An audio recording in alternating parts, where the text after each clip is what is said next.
ज्यांच्या नेतृत्वाखाली आपण या भागात इलेक्शन लढलो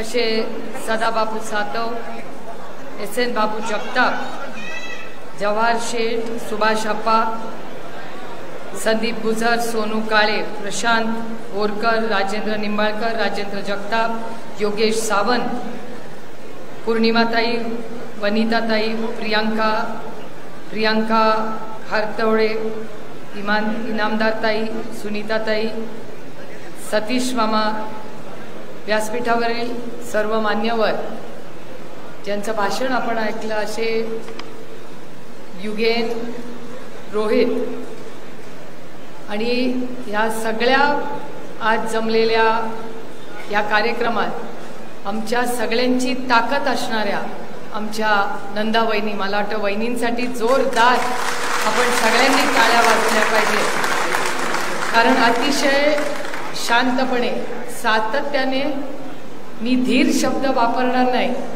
पण सगळं चांगलंच होतं आणि आपल्याला लढायचं आहे, पण अतिशय सुसंस्कृतपणे लढायचं आहे, हे सातत्य ठेवून मी आवर्जून नंदा वहिनी, शर्मिला वहिनी, शुभांगी वहिनी आणि माझ्या 2 वहिन्या ज्यांनी पुण्यामध्ये काम केलं त्यांच्या पद्धतीने, म्हणजे मृणाल आणि निकोला. आमची निकोला परदेशातली असली तरी ती माझ्यापेक्षा जास्ती मराठी आहे आणि ती मला विचारली, मला पण प्रचार करायचा आहे. म्हणलं तू आपलं फक्त प्रार्थना कर, हाच तुझा प्रचार आहे माझ्यासाठी. पण ह्या सगळ्या वेळी ज्या पद्धतीने हे सगळे इथे उभे राहिले, ही खरंच आपल्या सगळ्यांसाठी एक खूप मोठं यश असं मी म्हणणार नाही, पण जी साथ आपण एकमेकाला या संघर्षाच्या काळात दिली याबद्दल मी तुमच्या सगळ्यांचे सुरुवातीलाच मनपूर्वक आभार मानते. आज इथे खरं तर मी जेव्हा हा जिना चढत होते, मला तो आज दिवस आठवते. मला माहिती नाही हे बोलणं योग्य आहे का अयोग्य, पण सगळंच किती दिवस मनात ठेवायचं. कधीतरी माझं पोट आणि मन मोठं आहे का नाही माहिती नाही, पोट खूप मोठं आहे मला माहिती आहे, पण मला अजून तो दिवस आठवतो. संध्याकाळची वेळ होती, जवाहर शेठनी जबाबदारी घेऊन व्यापाऱ्यांचा मेळावा लावला होता. पहिल्यांदा व्यापाराचा मेळावा कॅन्सल झाला होता, त्याच्यानंतर जवाहर शेठनी पुढाकार घेऊन तो इथे लावला. मला वाटतं सदाबापू तुम्ही सगळ्यांनी जबाबदारी घेऊन तो कार्यक्रम त्या दिवशी इथे लावला होता. मी या जिन्यावरनं आदरणीय पवारसाहेबांच्या मागेच उभे होते. ते व्यासपीठावर आले, त्यांनी एका व्यक्तीच्या समोर हात जोडले आणि विचारलं की मी इथे आलो तर चालेल का. मी तो क्षण माझ्या आयुष्यात कधीही विसरणार. ते ना नाराज होते ना दुखावले होते का नाही मला माहिती नाही, याचं उत्तर माझ्याकडे नाही, कारण का ते दाखवत नाही. पण आपल्यापेक्षा वयाच्या लहान माणसाच्या समोर ते तिथे उभे राहिले, त्यांनी हात जोडले आणि विचारलं परवानगी आहे का. तो दिवस आणि आजचा दिवस एवढा मोठा अंतर आहे बघा. तो दिवस जेव्हा बारामतीत प्रत्येकजण दडपण होतं त्याच्यावर, आणि आज आपण हे इलेक्शन इथे सगळे एकत्र मिळून साजरे करतो. अशा अनेक आठवणी आहेत, पण ही आठवण इथलीच आहे, त्याच्यामुळे मी इथे आल्यापासून माझ्या मनात सातत्याने तो क्षण माझ्या मनात राहत होता. त्यानंतर अनेक अनुभव झाले. युगेन त्याच्या भाषणात म्हणला बरेच नवीन चेहरे दिसत आहेत असं त्याला वाटलं, म्हणून तो बोलला. पण मला आठवतं आहे की परवाच्याच दिवशी श्रीनिवास दादा आणि मी आणि माझी बहीण क्षमा, आम्ही तिघी मोजणीच्या दिवशी एकत्र होतो. आम्ही रोहितही होता, पण रोहित रिपोर्ट घेत होता, आम्ही आपले एकामेकाचा हात धरून बसलो होतो, काय होतंय काय होतंय काय होतंय. तो रोहित सगळं काम करत होता, आम्ही तिघं आपलं नुसतं एकामेकाला धीर द्यायचं काम करत होतो, एवढंच करत होतो. आणि मग इलेक्शनमधल्या गमती जमतीवर चर्चा चालू होती आणि आपला रोहितचा फोन वाजला की आम्ही म्हणायचं अरे बापरे आता काय झालं. मग रोहित म्हणायचा ठीक आहे मी करतोय, आई आत्या उठून बसा, सगळं चांगलं चाललंय. म्हणजे आम्ही आमच्या पोरांना धीर द्यायच्याऐवजी आमची पोरंच आम्हाला धीर देत होती. पण ती सगळी जबाबदारी रोहितवर होती आणि श्रीनिवास बापू, मी आणि क्षमा असे गप्पा टप्पा करत बसलो होतो. आणि श्रीनिवास दादा म्हणला आठवतो तो दिवस. म्हणलं कुठला रे. म्हणलं आठवतं, मी तालुका सांगणार नाही कुठला, पण एका तालुक्यात आम्ही गेलो होतो आणि बापूंसाठी दरवाजा उघडला आणि बंद केला. आणि ते म्हणले बापू आम्ही हात जोडून विनंती करतो पण तुम्ही आमच्याकडे येऊ नका. आणि त्यांनी त्याच्या तोंडावर दरवाजा बंद केला. आणि त्याला इतकं दुःख झालं की ज्यांच्याबरोबर जन्मापासून आपण आयुष्य घालवलं असं काय घडलंय की तुम्ही माझ्या तोंडावर दरवाजा बंद करताय. म्हणजे माझी तर काही चूक नाही, मी आपलं तुमच्याशी बोलणं करायला आलोय. आणि म्हणजे जे संबंध 60 वर्ष आपण जपलेले आहेत त्या माणसानी तो दरवाजा बंद केला. आणि त्याला इतकं भरून आलं परवा. तो म्हणला सुप्रिया त्या माणसांनी दरवाजा कदाचित भीतीमाळे बंद केला पण मतपेटीमध्ये डबल त्यांनी मतदान तिथे केलं. पण त्याचं दुःख आम्हाला राहील कारण माझी कधीच इच्छा नव्हती कुठल्याही नात्यामध्ये एका इलेक्शनसाठी एवढी कटुता येईल. आणि मी आज सकाळी सदाबापूंच्या घरी गेले होते आणि खरं तर मनापासून सगळ्यात दिलगिरी मी सातव कुटुंबाची मागणी. कारण का ते कुटुंब का भरडलं गेलं ह्याचं उत्तर माझ्याकडे आजही नाही. मी पण एक आई आहे, मी पण एक मुलगी आहे. ते कुटुंब कशातून गेलं हे मी फार जवळून पाहिलेलं आहे. त्या आईच्या डोळ्यात ते दपदपते अश्रू तिने कधी बाहेर येऊ दिले नाही. पण एक आई म्हणून मी ते अनेक वेळा या इलेक्शनमध्ये पाहिलेले. बापूंनी पण ज्या पद्धतीने बापू खंबीरपणे पवार साहेबांबरोबर उभं राहिले. आणि हा संघर्ष कशासाठी नेहमी लोक मला विचारतात ही लढाई तुमच्या मतलब आमच्या घरातली लढाईच नव्हती. ही आमच्यासाठी एक वैचारिक लढाई होती. माझी लढाई कुणाविरोधात होती? जे आपल्या दुधाला भाव देत नाही त्यांच्या विरोधात आपली लढाई. जे आपल्याला कारखान्याला व्यवस्थितपणे ऊस वेळेवर नेत नाही, पैसे देत नाही त्यांच्या विरोधात आपली लढाई. जे आपल्याला हमी भाव देत नाहीत त्यांच्यामुळे आज बारामती लोकसभा मतदारसंघात हिंजवडीसारखी जागा जिथे IT पार्क आला, आदरणीय पवारसाहेब मुख्यमंत्री असताना 6 लाख लोकांना तिथे नोकऱ्या मिळतात, तिथे आज 35 ते 40 कंपन्या आज हिंजवडी सोडून दुसऱ्या राज्यात चालल्यात. कालच पुण्यामध्ये जिथे अनेक वर्ष रोहितच्या सासऱ्यांनी फार चांगलं काम केलं, सतीश दादा मगर यांनी मराठा चेंबर ऑफ कॉमर्सनी आणि आदरणीय पवार साहेबांना विनंती केली आम्ही सगळ्यांनी मिळून की तुम्ही एक मीटिंग तातडीने पुणे जिल्ह्यात घ्या की सातत्याने पुणे जिल्ह्यातल्या लाखो नोकऱ्या दुसऱ्या राज्यात का जात आहेत याचं एक कारण सांगतं की प्रशासन आम्हाला मदत करत नाही. हे मी आरोप करत नाहीये, ही मराठा चेंबर ऑफ कॉमर्सची नोट आहे. 35 ते 40 कंपन्या सोडून जात आहेत. कोण याला जबाबदार आहे? आणि अर्थातच स्थानिक खासदार म्हणून मी आणि संग्रामदादा थोपटे तिथले आमदार आहेत, संग्रामदादांनी अनेक वेळा त्याचा फॉलोअप सरकारशी घेतलेला आहे की तुम्ही सरकारात तुम्ही डायलॉग करा त्यांच्याशी. पण आता पुढच्या आठवड्यामध्ये आदरणीय पवारसाहेब, मराठा चेंबर ऑफ कॉमर्स आणि माझे काका प्रताप पवार हे सगळे मिळून ह्या सगळ्या त्या मोठ्या कंपनीच्या अध्यक्षांना आम्ही कॉन्टॅक्ट केलेला आहे. आणि आम्ही त्यांना अतिशय विनम्रपणे विनंती करतोय की महाराष्ट्रात तुम्हाला जे काय लागेल आम्ही ताकदीने तुमच्याबरोबर उभं राहू, जे करायचे ते करू, पण एकानेही महाराष्ट्रात कंपनी सोडायची नाही. मला आठवतंय प्रचार करताना ते इथे आलेत का नाही मला माहिती नाही, दिसले नाहीत सकाळपासून, तुकाराम बनकर त्यांच्याकडे आम्ही त्या प्याजोला गेलो होतो प्रचार करायला. तिथली एक बाई माझ्याकडे आली आणि तिने हात जोडून मला विचारलं तुम्हाला मतदान केलं, माझी इच्छा आहे करायची, पण केलं तर प्याजो कंपनी जाणार नाही ना इथून. मी तिला सांगितलं तू मला नाही कुणालाही मतदान कर, तू कुणालाही मतदान केलंस तरी प्याजो कंपनी बारामतीतून मी जाऊ देणार नाही.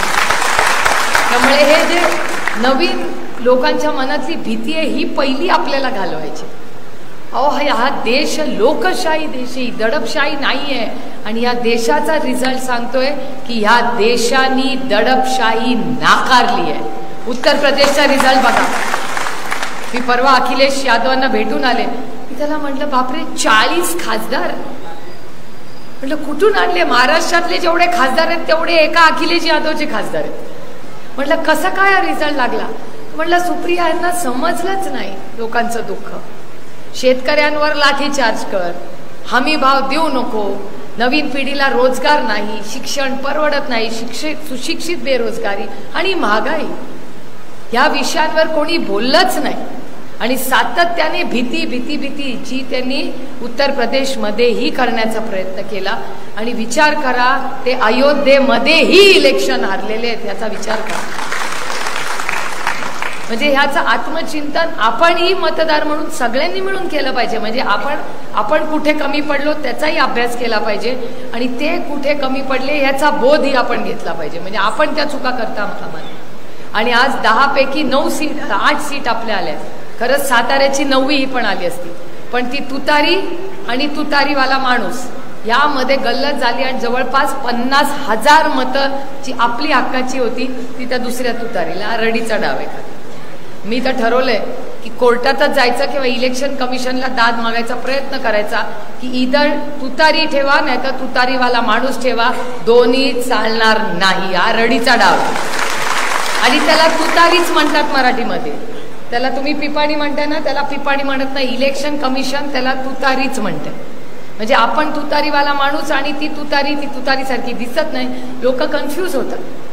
त्याच्यामुळे आपल्या विधानसभेच्या आधी मी ताकदीने त्याच्या मागे लागणार आहे आणि हे चिन्हाची जी गडबड आहे त्याच्यातून विधानसभेपर्यंत आपल्याला काहीतरी मार्ग काढावा लागणार आहे. मग जर इलेक्शन कमिशनकडे दाद नाही मिळाली तर कोर्टात जाऊ. पण ह्याच्यासाठी ताकदीने आम्ही लक्ष घालणार आहे. आज तुम्ही सगळ्यांनी प्रचंड या भागामध्ये काही वेगळं वातावरण होतं. माझी एवढीच सगळ्यांना हात जोडून विनंती आहे की जे झालं गेलं गंगेला व्हायला. आता जुन्यामध्ये रमत बसायचं नाही. आपल्याला दुष्काळ, महागाई, बेरोजगारी, विकासाची खूप कामं एकत्र मिळून करायची. त्याच्यामुळे आणि सुडाचं राजकारण आदरणीय पवारसाहेबांनी कधी केलं नाही आणि आपण कधीही करणारही नाही. पण 1-2 लोक जे आपल्या तालुक्यातले नाहीत, बारामती लोकसभा मतदारसंघात त्यांनी दहशत करून ठेवली होती. माझी त्यांना विनम्रपणे सांगली आणि त्यांना सांगितलं, त्यांना कळेल ते दोघं कोण आहेत. त्यांनी गाव, वाडी, वस्ती, घराघरांमध्ये जाऊन कार्यकर्त्यांना धमकी दिली आहे आणि इतके दिवस मी काही बोलले नाही.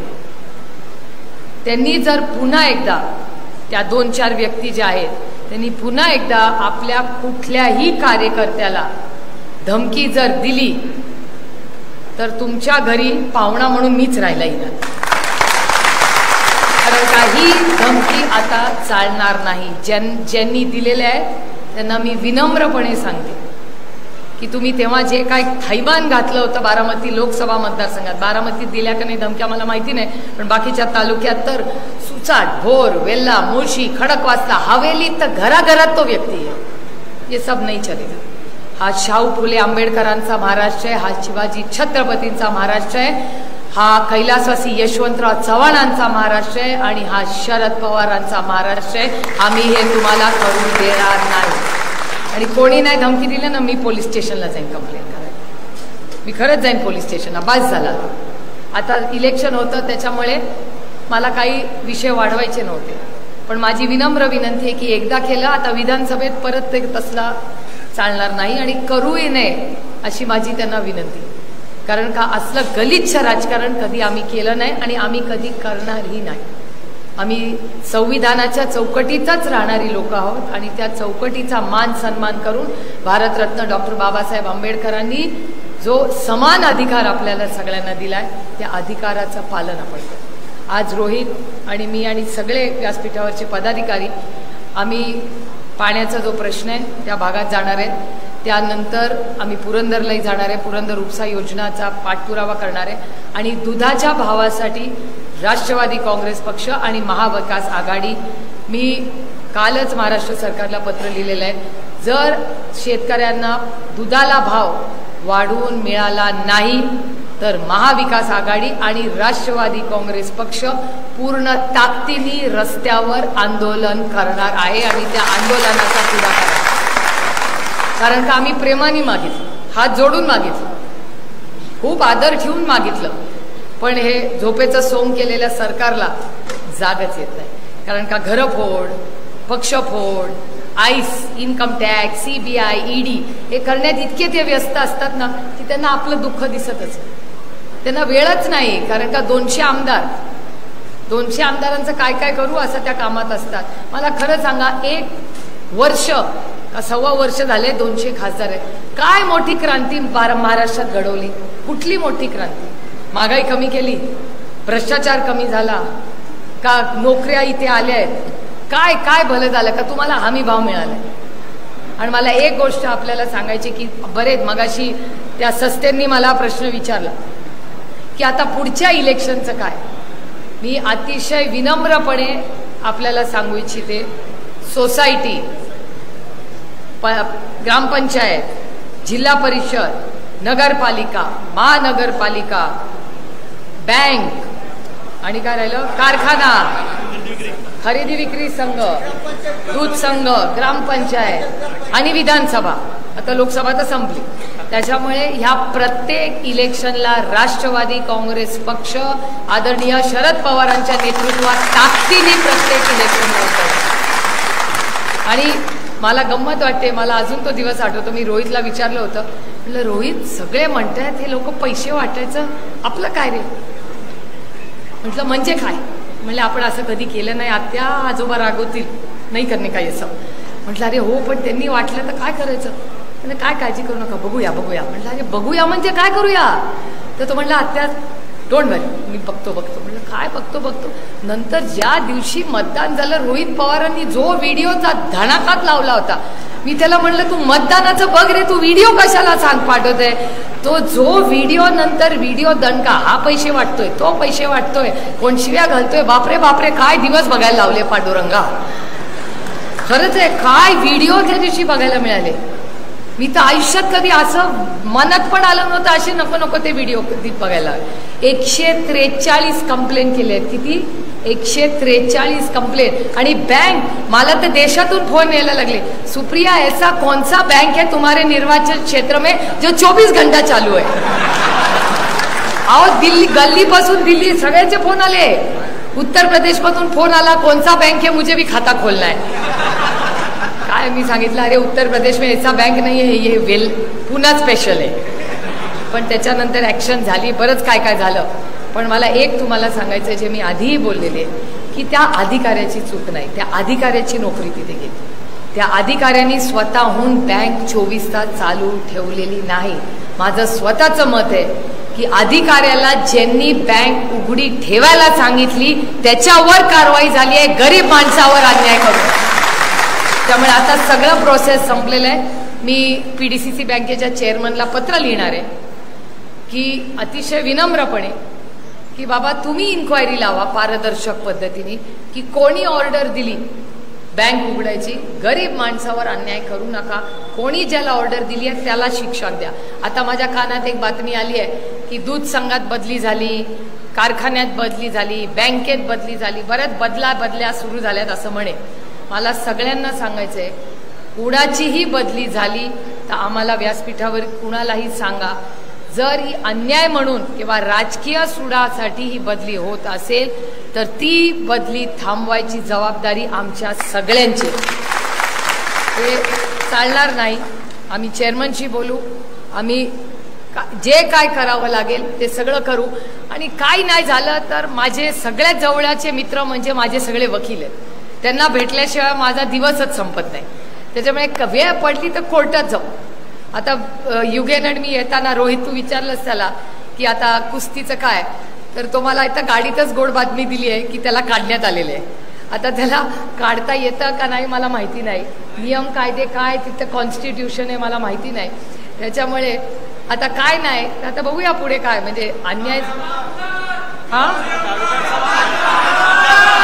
नाही, पण कुस्तीचा जर त्याचा तो अधिकार असेल, कुणाचाही जशी बदली हा अधिकार आहे, प्रत्येकाचा अधिकार त्याला मिळालाच पाहिजे. आणि कुणा काढता येत नाही ना, आता त्याचा जरा अभ्यास करूया काढता येतं का नाही. आणि ते नाही केलं तर कोर्ट आहेच आपलं. माझा तर वर्षभर. अच्छा तुम्हाला पण काढलाय, वा वा वा, किती मोठी गँग आहे काढलेली. 5 जण आहात तुम्ही काढलेला. चला 5 जण आहेत. इथल्या या सगळ्यामधली सगळ्यात मोठी लिगल एक्सपर्ट मी आहे, कारण का 1 वर्षात जितक्या वेळा कोर्टाची पायरी मी चढली आहे तुम्ही कोणीही चढलेला नाही आहात. पण खरं आहे, दुर्दैव आहे.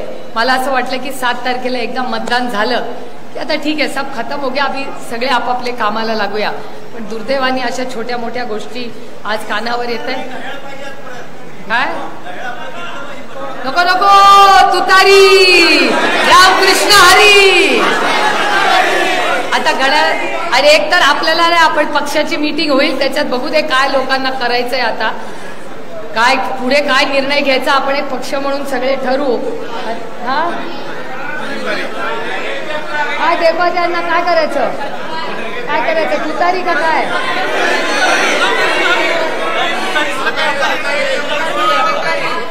एक मिनिट, जरी तुमची इच्छा असेल तुतारी